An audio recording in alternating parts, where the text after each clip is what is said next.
Bonjour messieurs, merci d'être sur Graden. Comment allez-vous? Bonjour, très bien. Toujours un plaisir de parler de baseball. Oui, justement, j'ai le plaisir d'être avec vous, Xavier Roland et Grégory Fages. Est-ce que vous pouvez vous présenter rapidement à la communauté Graden? Alors moi, je fais partie des 4 membres fondateurs du club. Le club a 40 ans, pas tout jeune. On n'imaginait pas à l'époque que ça allait durer si longtemps. Mais donc j'étais membre, l'un des fondateurs, et puis j'ai repris la présidence à la fin des années 90 et je suis resté président pendant 22 ans. Et actuellement, je suis vice-président. Et moi, donc Grégory Fages, je suis le directeur sportif du club aujourd'hui depuis 2 ans. Ça fait 16 ans maintenant que je suis au club des Huskies. Avant, j'étais en région parisienne, j'encadrais, j'étais coach au sein de club en région parisienne, donc dans les Yvelines et dans le 95. Et je suis aussi coach d'équipe nationale. Bon, vous l'avez dit, vous faites partie des fondateurs de ce club des Huskies. Comment est-ce qu'un club de baseball s'est créé à Rouen? C'est quoi la genèse? Alors, on m'a souvent posé la question. La réponse n'est pas très simple, elle est un peu multiple. En fait, je crois que c'est l'alignement de planètes. J'habitais dans la banlieue de Rouen et on avait accueilli pendant un an une étudiante américaine. Et elle est arrivée, quand elle avait sorti ses affaires, elle avait sorti un gant de baseball. Et c'est un très bel objet, il faut reconnaître, c'est un très bel objet en cuir. Donc ça nous avait un peu fasciné. Donc on avait commencé à lancer avec mes frères la balle dans le jardin avec Kerry. Il y a eu ça. Ensuite, il y a un club qui s'est créé dans la région. Et je suis allé jouer avec mon frère pour voir effectivement à quoi ça ressemblait. Et puis il y a eu des films, et notamment un film qui a beaucoup marqué cette génération des années 80. Un film avec Robert Redford, Robert Duvall, Kim Basinger, qui s'appelait Le Meilleur. Très joli film, très esthétique et qui montre vraiment la beauté du baseball. Et donc l'addition de ces petites choses, on s'est dit tiens, ça peut être sympa, changer de sport, découvrir quelque chose de nouveau. Puis après, on a eu beaucoup de succès immédiatement et ça s'est enchaîné. Puis voilà, on est toujours là. Justement, vous l'avez dit, le club fête ses 40 ans cette année. Qu'est-ce qui vous marque particulièrement avec ce club? Moi, il y a une chose qui m'impressionne, c'est notre palmarès. On avait toujours, au début des années 2000, moi j'avais quitté le club, j'ai fait mes études de journalisme à Paris, j'étais parti, etc. Et puis le club a failli disparaître. Et puis avec des anciens joueurs, ils sont venus voir en disant il faudrait qu'on reprenne le club, qu'on travaille un peu là-dessus. On s'était fait un plan sur 10 ans. Je crois que 5 ans après, on avait atteint tous les objectifs qu'on s'est fixés pour 10 ans. Et moi, ce qui m'impressionne, c'est qu'on a aujourd'hui 19 titres de champion de France, avec des équipes complètement différentes. Vous imaginez, en 19 ans, c'est plus les mêmes joueurs, c'est plus les mêmes managers, et il y a toujours cette même culture de la victoire. On a 19 finales de championnat de France, on a 19 victoires. Et ça, moi, c'est la stat qui m'impressionne le plus. J'ai un peu de mal d'ailleurs à l'expliquer. C'est dans l'ADN, dans la fibre des maillots. Mais quand des jeunes arrivent, ils prennent très très vite cette habitude, cette envie de gagner. On vient de gagner le Challenge de France. On était mené jusqu'en dernière manche. Pour tout le monde, c'était fini. Non, à la fin, bing bing, 2-3 frappes. Et puis Rouen s'impose toujours à la fin. Alors je sais que ça énerve beaucoup de monde dans le monde du baseball. Ils aimeraient bien que ça tourne un peu. Ça, c'est pas notre faute. Mais il y a cette capacité qui m'impressionne, et j'en ai discuté même avec d'autres sports à Rouen qui disent mais c'est incroyable, cette longévité à ce niveau-là, à toujours gagner, ouais, ça se transmet de génération en génération. Et moi je suis très fier de ça. Je crois qu'on déteste encore plus la défaite qu'on aime la victoire. C'est une très bonne motivation, on déteste perdre. Vous avez rejoint, Grégory, le club a posteriori. Justement, qu'est-ce qui vous marque? Qu'est-ce qui vous a peut-être donné envie de rejoindre ce club prestigieux? Alors moi, ça s'est fait initialement pour des raisons professionnelles. J'ai eu une proposition qui n'avait rien à voir avec le baseball en fait dans la région. Et du coup, je suis venu, alors je dirais pas par hasard, parce qu'en fait mon frère intégrait cette année-là le club, puisqu'il a fait ses études et son cursus sportif athlète étudiant en fait sur Rouen, à Petit-Couronne. Là où était le pôle espoir. Et donc du coup, ça s'est fait un peu comme ça. Après, j'étais très admiratif déjà en région parisienne du parcours de Rouen. C'est-à-dire qu'il y a 16 ans déjà, je regardais Rouen avec des yeux où je me disais c'est incroyable le parcours européen, puisqu'en fait, il y a l'identité nationale et il y a aussi les performances au niveau européen. S'imposer au niveau européen dans le baseball, c'est pas évident parce qu'on est un sport mineur en France. Et en Europe, on a des nations qui sont d'un calibre bien plus élevé que nous. Et les parcours de Rouen étaient toujours assez impressionnants. Finale en 2007, finale à 4 en 2012. Voilà, le parcours a toujours été très impressionnant. Et du prisme du Parisien que j'étais, voir un club de province s'imposer ou en tout cas exister au niveau européen, c'était assez impressionnant. Et quand j'ai eu cette opportunité professionnelle, naturellement, je suis venu au club pour voir des matchs. Et puis de fil en aiguille, en fait, le coach de l'époque, le manager de l'époque est venu me voir en cours de saison, je venais d'arriver. Et il m'a dit est-ce que tu voudrais pas nous rejoindre, nous filer un coup de main? Écoute, on a toujours besoin de bonne volonté, de compétences. Et pour être honnête, j'avais l'habitude d'affronter Rouen et de détester sportivement Rouen parce que pour la gagne, et comme le disait Xavier, en fait, les autres il y a une part de jalousie, mais plus d'envie de réussite en fait. Et c'est un très bon challenge. Et les joueurs de Rouen étaient d'un ego assez fort, et c'était toujours un challenge très intéressant. Moi, j'adorais jouer contre Rouen. Je les affrontais en tant que coach. Et même en tant que joueur, fut un passé plus lointain.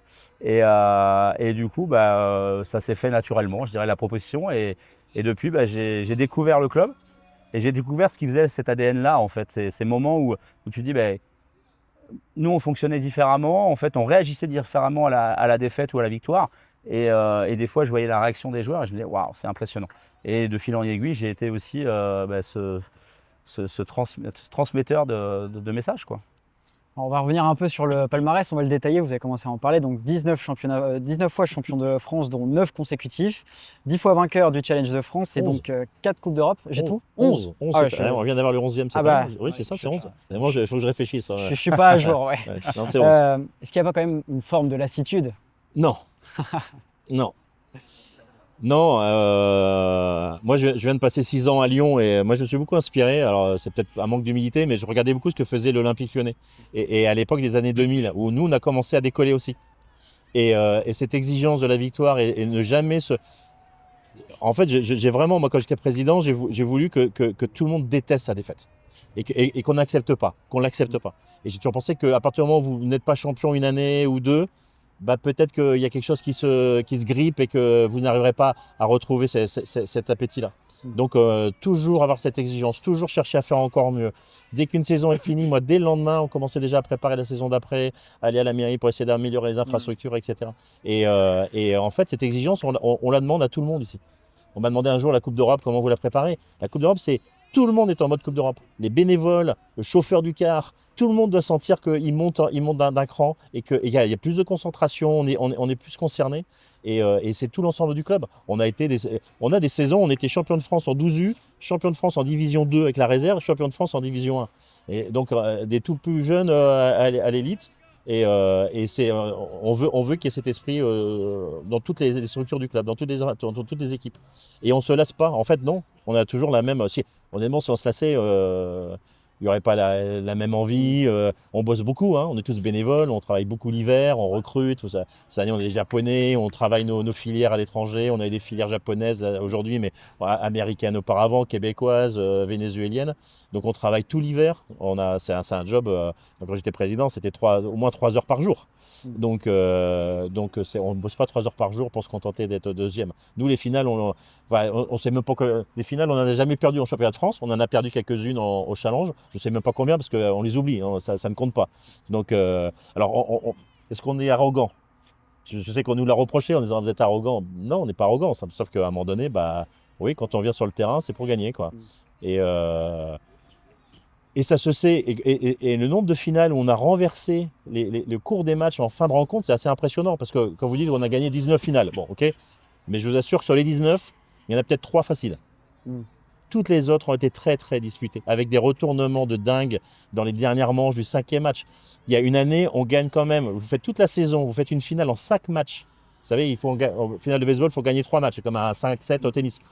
Que vous arrivez au 5e match, qu'il y a égalité, que vous commencez à jouer des prolongations, une première prolongation, une deuxième prolongation, et que sur la fin seulement, c'est vous qui vous imposez, au bout de la saison. Donc, il y a plein de finales qui ont été vraiment très, très compliquées, mais à chaque fois, on a réussi à trouver à la fin un moyen de gagner. De façon parfois très, très différente. On a été parfois très dominant avec des lanceurs, parfois très dominant avec des frappeurs, parfois avec les tripes. On était moins fort. On a gagné des finales où on était moins fort, indiscutablement, que nos adversaires, mais avec les tripes. Donc, nous, on a beaucoup de confiance. Parce qu'on sait qu'on peut faire jusqu'à la fin. Vous savez, on dit au baseball, tant que le dernier retrait n'est pas fait, le match n'est pas fini. Ça peut paraître être une phrase toute faite comme ça. C'est vrai. Vous pouvez au tennis avoir 10 balles de match et perdre. Le baseball, c'est pareil. Vous pouvez être mené largement et puis finalement renverser la situation. Donc tant que le dernier retrait n'est pas fait, c'est pas fini. Nous, on le sait. Et ce qui est intéressant pour nous, c'est que psychologiquement, les autres le savent aussi. Et je pense que tout le monde sait à quel moment Rouen va se réveiller dans le match. Et donc, ils restent nerveux. Et tant mieux pour nous, parce que parfois, on en profite. Parce qu'on réussit à provoquer la petite erreur qui va effectivement déstabiliser l'adversaire. Et puis, on va remonter comme ça. Mais non, ça, c'est pas des victoires. C'est tellement bon. Donc, du coup, Avec ce palmarès, les Huskies, c'est le club rouennais avec le plus gros palmarès. Pourtant, c'est peut-être pas forcément le premier club auquel on pense à Rouen. Est-ce que vous pensez de manière générale qu'il y a moins de médiatisation du baseball en France? Bah, indiscutablement. En fait, on se tire la bourre on est très amis avec le hockey sur glace. On a une histoire un peu commune parce que quand on a créé le club, notre premier entraîneur a été un joueur de hockey sur glace de Rouen, Jean-René Tapia, un Québécois. Et donc, on avait dans l'équipe les frères Tapia, Luc Tardif, qui est aujourd'hui le président de la Ligue internationale de hockey sur glace, l'homme le plus important du hockey sur glace mondial. Il a joué aux Huskies.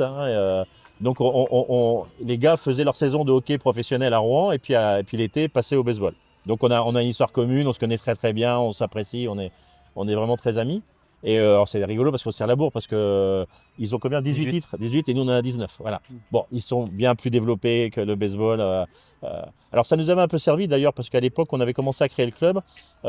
Quelqu'un de la mairie nous avait dit on n'a pas cru au hockey sur glace au départ.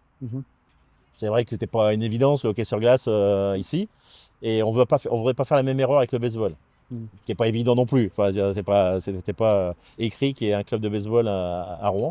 Donc ça nous a sûrement un petit peu aidé au début. Après, évidemment, la patinoire, elle est pleine tout le temps. C'est un sport spectaculaire. Qui a un atout, c'est que ça va vite. Et que même sans connaître les règles du hockey sur glace, bah, vous savez quand il y a un but, hein, c'est facile. Le baseball, c'est plus compliqué. Nous, on a un gros travail d'éducation à faire. Donc c'est vrai que notre public, on essaye de donner des explications, expliquer les règles, etc. On distribue des bandes dessinées. Donc on a quand même aussi ce petit exercice à faire qui est un petit frein pour nous. Après, parce que tout le monde dit c'est trop compliqué le baseball. Mais non, c'est pas compliqué le baseball. D'abord, les enfants, quand ils commencent à 5-6 ans, on leur explique pas les règles. Hein. On leur donne un gant. Et c'est tellement un sport évident que les gamins, ils comprennent tout de suite. Et je ne sais pas si les Américains nous regardent, mais tant pis. Nous, on avait un slogan à une époque, on disait les Américains comprennent. Bon, en général, c'est vrai qu'en face, on disait bon, c'est vrai, on peut peut-être faire l'effort d'essayer. C'est pas gentil. Grégory, comment est-ce que vous pensez qu'on peut faire évoluer la médiatisation, la visibilité de manière générale du baseball en France? Alors, j'aurais plutôt tendance à laisser la main à l'homme de médias, mais je pense que la com, elle passe déjà par des activités sur le terrain, c'est-à-dire jouer un maximum de matchs. Donner accès à ces matchs, faire de la pub autour de ça, donc des affichages en ville. On l'a vu, on a des événements qui ont rassemblé énormément de monde ici. On s'est retrouvés, donc on a une capacité d'accueil de 300 places assises à peu près. Et on a fait des finales et des Coupes d'Europe, finale de championnat de France ou finale de Coupe d'Europe, à plus de 1500 personnes. C'était fait par rapport à l'enjeu, par rapport à l'image quand même profonde du club qui est ancrée quand même dans la ville, même s'il y a des gens qui ne connaissent pas le baseball, les Huskies ont quand même une image et existent. Et on sait qu'à un moment donné, on va venir voir un match de baseball dans l'année. Et c'est les phases finales. Et puis une très bonne com de la part de Xavier et l'équipe de com du club, avec des affichages en ville, des gros affichages, les réseaux sociaux, et donc une information bien évidemment auprès de différents partenaires, ce qui fait que ça attire beaucoup de monde. Donc, le sujet est toujours là, être le maximum présent sur le terrain, communiquer, s'investir dans les écoles, au sein de la ville. On a des animateurs, des éducateurs qui vont développer le baseball à travers l'agglo. Et donc avoir un maximum de manifestations ici. Ça te permet d'avoir une visibilité avec derrière de la publicité, des choses comme ça. C'est ce qu'on peut avoir qui nous permettrait d'avancer, quoi.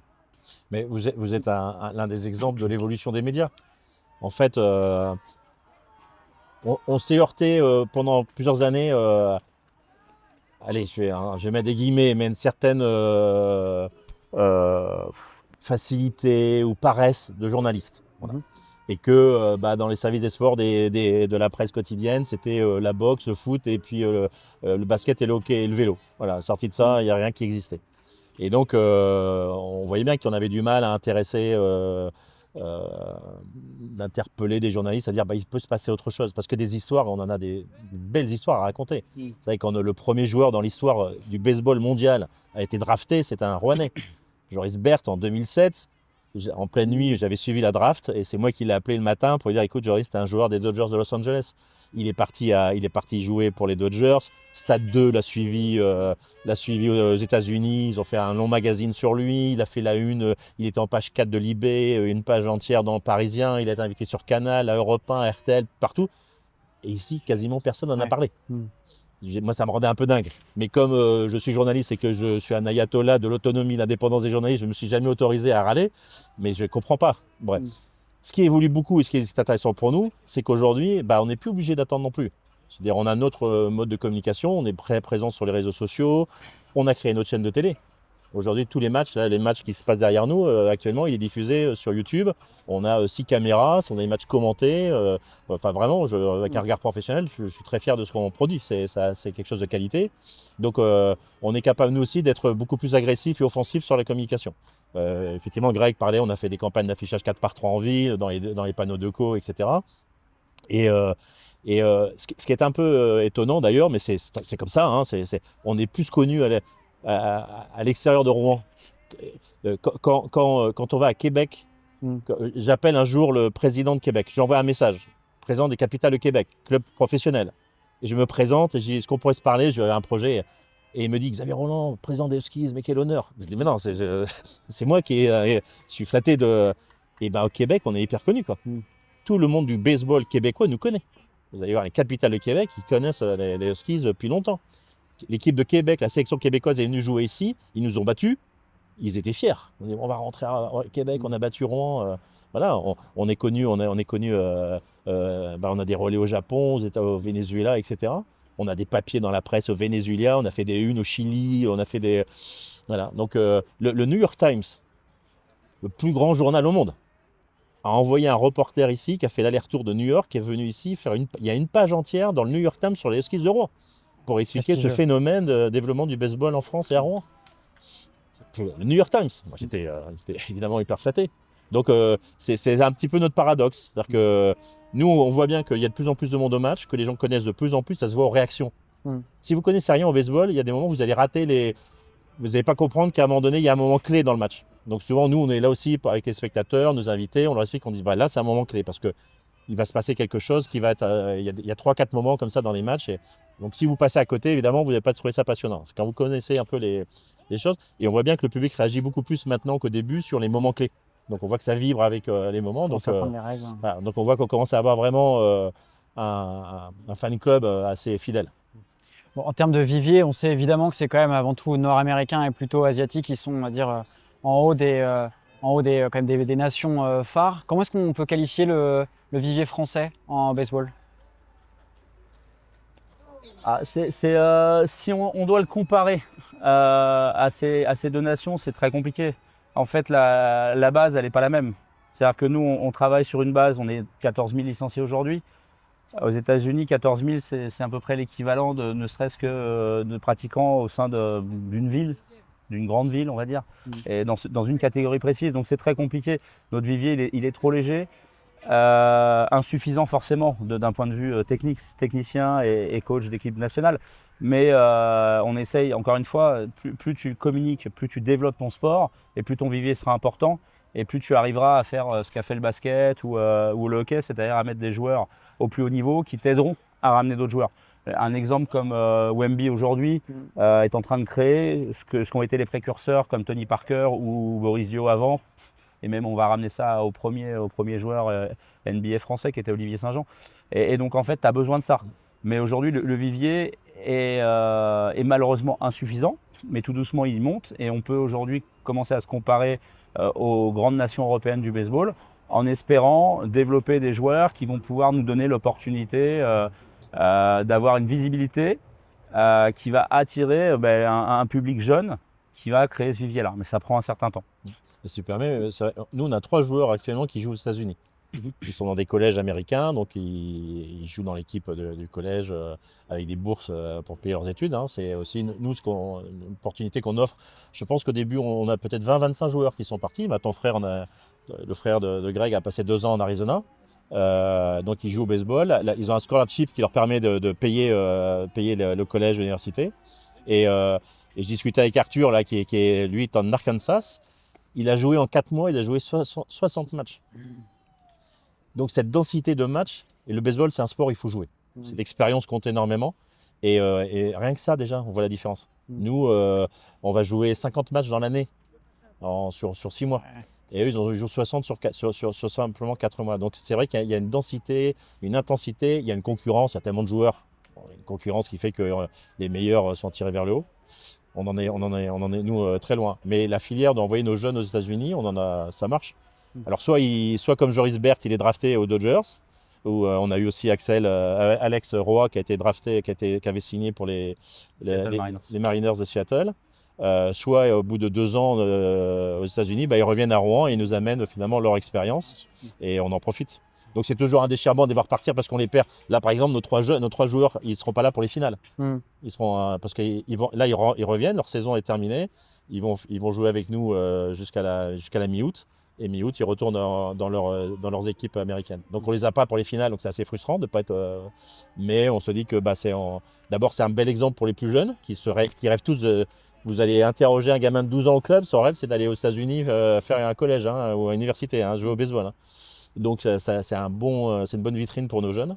Et puis quand ils reviennent, ils nous apportent évidemment plus de culture baseball, une expérience. Voilà. C'est une maturité qui nous a beaucoup servi dans le passé. Justement, c'est intéressant. Là, vous parlez des États-Unis. Prochaine échéance importante, c'est évidemment les Jeux Olympiques de Los Angeles en 2028 avec le retour du baseball et du softball qui ont été malheureusement supprimés en 2024 au profit d'autres sports. Est-ce que vous comptez sur ce retour au JO pour peut-être essayer d'avoir une nouvelle lancée de licenciés dans les clubs en France? De toute façon, alors c'est pareil. On a aujourd'hui la chance d'avoir on voit du baseball à la télé. Quand on a créé le club, il y avait un match qui avait été diffusé par Canal+, c'était un All-Star Game. On l'avait enregistré sur la VHS et la VHS, elle tournait, l'image était toute usée. C'était le seul match. Aujourd'hui, toutes les nuits sur beIN Sport, il y a des matchs de baseball. Donc, on a aussi des séries américaines ou japonaises où on voit du baseball. Donc, la culture baseball est quand même moins étrangère pour un jeune aujourd'hui que ce que ça a été dans notre génération. Donc, tout ce qui va favoriser le fait qu'on parle de baseball, c'est bon pour nous. Après, évidemment, la grande question, c'est est-ce que la France y sera ? Parce que ça change tout. Si la France y est, évidemment qu'on va beaucoup parler d'équipe de France de baseball dans les médias, sur la France Télévisions. Il y a toujours des présentations des sports où les Français sont représentés. Si on n'y est pas, on sait bien que le baseball, ne fera pas les prime time en France comme peut le faire le 100 mètres homme. Bon, très honnêtement, la France au JO, ça va être très compliqué parce que je crois qu'il n'y a pas beaucoup il y a 8 nations. Il y a 8 nations. Ouais. C'est extrêmement compliqué. Qualification 2027, je crois, et c'est 2 équipes européennes, si je ne dis pas de bêtises. Oui, 2 équipes européennes, sachant que la France est aujourd'hui plutôt au 6e ou 7e rang. Ça fait la marche est haute, quoi. Bon, dernier petit mot, peut-être, si jamais. Alors, justement, on a des enfants là derrière qui sont en train de jouer. Peut-être un petit mot pour des enfants qui se disent pourquoi pas. Qu'est-ce que vous leur diriez, Grégory? De venir essayer. De venir essayer. Alors, c'est une super discipline. Vous avez une partie individuelle et collective. Et c'est pas donné à tous les sports en fait d'avoir ça. Et en fait, c'est probablement le seul. Ouais. En fait, vous avez à un moment donné, vous êtes seul face à votre sport en fait. Quand vous êtes à la frappe, vous êtes tout seul. Et vous devez construire les points de l'équipe. Donc, vous êtes le seul à pouvoir changer le destin finalement de votre équipe. Et à la fois, c'est un sport collectif puisqu'il est pratiqué par 9 joueurs minimum sur le terrain à ce moment-là. Et donc, du coup, vous avez ce côté qui peut répondre à plusieurs attentes. Ensuite, les qualités physiques du baseball, elles sont multiples en fait. Et il faut savoir courir, il faut savoir lancer la balle, il faut savoir frapper la balle, il faut faire preuve d'une analyse et d'une capacité mentale qui est hyper intéressante. Et il y a de la place, on va dire à peu près pour tout le monde. C'est-à-dire qu'on a des physiques très atypiques au baseball. On peut voir des joueurs, même au niveau professionnel, des fois, qui ne vous paraissent pas être un joueur qui correspondrait aux critères habituels d'une discipline sportive de très haut niveau. On a des joueurs qui, des fois, ont un petit embonpoint, on va dire ça comme ça, ou très grands et très élancés, par exemple. Mais en fonction du poste qu'ils occupent, ça correspond aux critères nécessaires sur le poste, en fait. Et comme le rugby. Et comme le rugby, oui, un 3 carrel avec un pilier. Voilà, on a différents types de jeux. Et c'est un sport qui est à la fois différent, qui est très excitant, pour être honnête. Le voir, c'est sympa, mais si vous ne connaissez pas, ça ne fait pas forcément rêver tout de suite. Par contre, le pratiquer, pour avoir été éducateur très longtemps, 15 ans de ma vie, j'ai développé le sport auprès des jeunes et dans des écoles. Et c'est un sport qui cartonnait. Parce qu'à pratiquer, c'était différent. Le foot, c'est une cage à une autre, c'est assez simple. Voilà, on va marquer un but de l'autre côté du terrain. Et finalement, les fondements sont très, très simples. Alors que le baseball, il y a de la réflexion, il y a du travail stratégique, il faut revenir à son point de départ, on a des règles. Et il y a un truc qui plaît forcément aux gamins, c'est l'usage d'une batte et l'usage d'un gant, en fait. Tout le monde rêve de frapper la balle avec une batte et de la frapper le plus loin possible.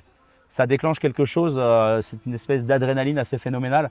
Et ça, en fait, il n'y a pas beaucoup de sports qui… En fait, quand vous… Alors après, évidemment, vous avez du tir à l'arc, vous avez du ping-pong, ça, mais là, vous avez au bout de votre batte une puissance et ça fait rêver tout le monde. Moi, gamin, quand je jouais, avant de connaître les règles ou quoi que ce soit, j'avais vu quelques images de baseball à la télé et mes parents m'ont acheté un kit de baseball avec une batte et j'ai joué avec les potes de mon quartier. On n'avait aucune notion des règles. Ce qu'on voulait juste, c'était frapper la balle le plus loin possible avec la batte. Et ça, cet objet, il est incroyable. Et le gant aussi, parce que du coup, l'usage du gant est… Je crois que déjà, il y a une esthétique qui plaît beaucoup aux enfants. La tenue, le gant en cuir. Là, quand on a son premier gant, on a de l'huile pour l'assouplir. On dort avec, hein, c'est conseillé. Il faut le mettre sous l'oreiller pour le casser un petit peu le cuir, pour l'assouplir. Donc le gant, c'est beau, la batte. Donc les gamins adorent ça. Il y a quelque chose d'assez fascinant. Bon, il y a la culture américaine. D'ailleurs, il y a le frappeur face au lanceur. Il y a un peu le duel du western. C'est le face à face, là, le premier qui va tirer. Donc tout ça fascine un petit peu. Ça, c'est la première chose. C'est vrai que moi, j'ai discuté avec des éducateurs qui me disaient, on a essayé de faire venir les jeunes des quartiers, par exemple, avec du basket. Mais ils venaient en groupe et restaient en groupe.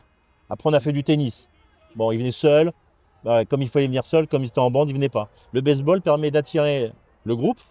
Ils vont jouer ensemble en défense, mais quand ils sont en attaque, on va les prendre un par un. On va travailler un par un avec chaque gamin. Et ça, les éducateurs adorent. C'est un sport où il faut beaucoup réfléchir, parce que ça va très très vite. Et avant chaque jeu, quand vous êtes en défense, je vais vous dire, la balle, elle arrive là, je la lance là. Si elle est là, je vais plutôt la lancer là. Comment je me positionne en fonction. Donc à chaque fois, c'est l'ordinateur. Vous êtes tout en train de réfléchir avant, parce qu'après, ça va trop vite. Donc il faut que toutes les options soient calculées avant. Donc ça, c'est très intéressant. Et il y a un aspect qui est aussi qui plaît beaucoup aux parents, c'est une école de la frustration, la gestion de la frustration. Vous savez qu'un très très bon frappeur, les meilleurs, hein, il rate 2 fois sur 3.